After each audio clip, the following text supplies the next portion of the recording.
مسلمانوں جیسا ہندو، اللہ ہی بہتر جانتا ہے کہ اس بات میں کتنی سچائی ہے۔ بہرحال جو بھی ہے آپ کے گوش گزار کر رہا ہوں۔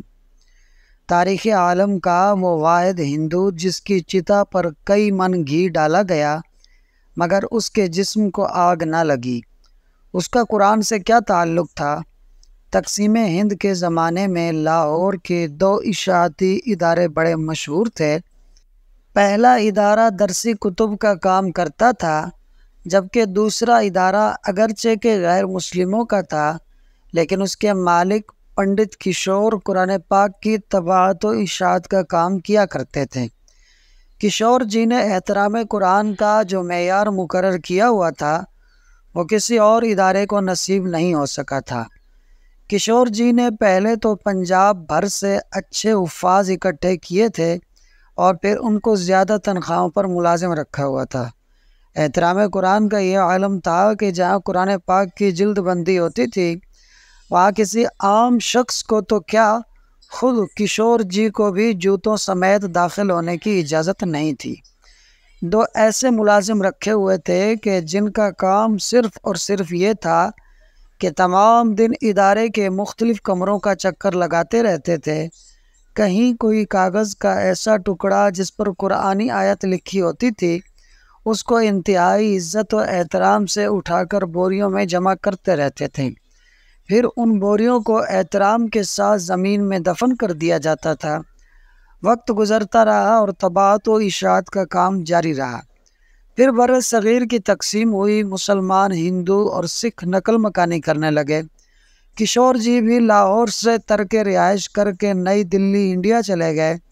ان کے ادارے نے نئی دلی میں بھی حسب سابق قرآن پاک کی طباعت و اشاعت کا کام جاری رکھا۔ یہاں بھی قرآن پاک کے احترام کا وہی عالم تھا، یہاں تک کہ ادارہ ترقی کا سفر طے کرنے لگا اور کامیابیوں کی بلندیوں پر پہنچ گیا۔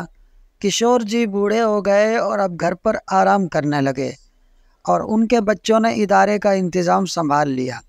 ادارے کی روایت کے مطابق قرآن حکیم کے ادب و احترام کا سلسلہ اسی طرح قائم تھا۔ آخر کار کشور جی کا وقت آخر آ گیا اور وہ انتقال کر کے خالق حقیقی سے جا ملے۔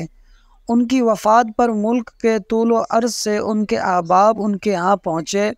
ایک بہت بڑی تعداد میں لوگ ان کے کریا کرم میں شریک ہونے کے لیے شمشان گھاٹ پہنچے۔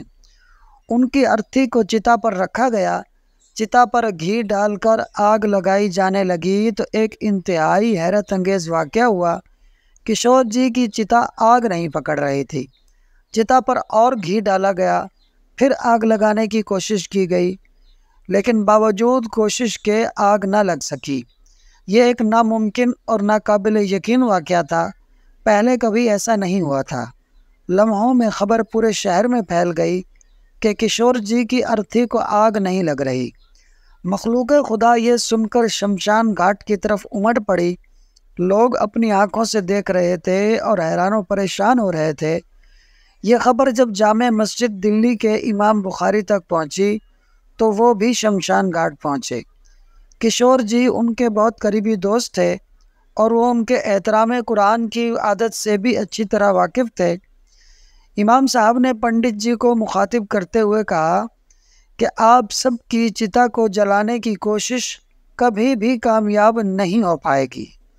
اس شخص نے اللہ کی سچی کتاب کی عمر بھر جس طرح خدمت کی ہے اور جیسے احترام کیا ہے اس کی وجہ سے اس کی چتا کو آگ لگ ہی نہیں سکے گی، چاہے آپ پورے ہندوستان کا تیل اور گھی چتا پر ڈال دیں۔